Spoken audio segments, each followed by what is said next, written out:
প্রিয় দেশবাসী, আপনারা জানেন দেশ এই মুহূর্তে একটি সংকটকালীন সময় পার করছে।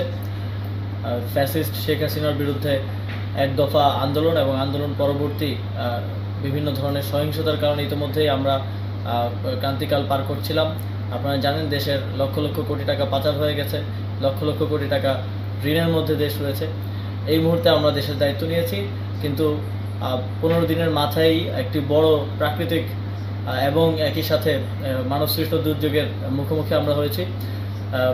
প্রবল বৃষ্টিপাত এবং ভারতের অববাহিকায় ডম্বুর গেট খুলে দেওয়ার ফলে বাংলাদেশে হঠাৎ ফ্ল্যাশ ফ্লাডের আকারে সেটি ফেনী, কুমিল্লা, নোয়াখালী সহ দেশের প্রায় 10টিরও উপরে জেলায় আঘাত হানে।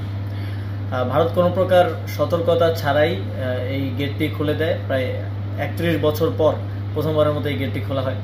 তো আমরা উদ্বেগ প্রকাশ করছি এবং একই সাথে সারা দেশের সকলকে জাতীয় ঐক্য গঠন করে এই সংকট মোকাবেলায় এগিয়ে আসার আহ্বান জানাচ্ছি। ঠিক যেভাবে ফ্যাসিস্ট সরকারের বিরুদ্ধে আমরা জাতীয়ভাবে সবাই ঐক্যবদ্ধ হয়ে লড়াই করেছিলাম, ঠিক একইভাবে দেশের জনগণকে যার যার জায়গা থেকে লজিস্টিক সাপোর্ট দিয়ে এই বন্যার্তদের পাশে দাঁড়ানোর আহ্বান জানাচ্ছি। আপনারা জানেন ইতিমধ্যেই আমাদের ত্রাণ ও দুর্যোগ ব্যবস্থাপনা মন্ত্রণালয় কাজ করে যাচ্ছে এবং যুব ও ক্রীড়া মন্ত্রণালয় থেকে আমাদের প্রায় 18,500 যেই রেজিস্ট্রেড যুব সংগঠন আছে তাদেরকে আমরা নির্দেশনা দিয়েছি তারা যেন বন্যার্তদের পাশে দাঁড়ায়। একই সাথে বৈষম্যবিরোধী ছাত্র আন্দোলনের সমন্বয়করা ত্রাণ সংগ্রহ করছেন টিএসসিতে এবং প্রায় 50টি বোট তারা বন্যা দুর্গত এলাকায় পাঠিয়েছেন উদ্ধার কার্যের জন্য এবং আরও 200টি বোট আজকে যাওয়ার কথা।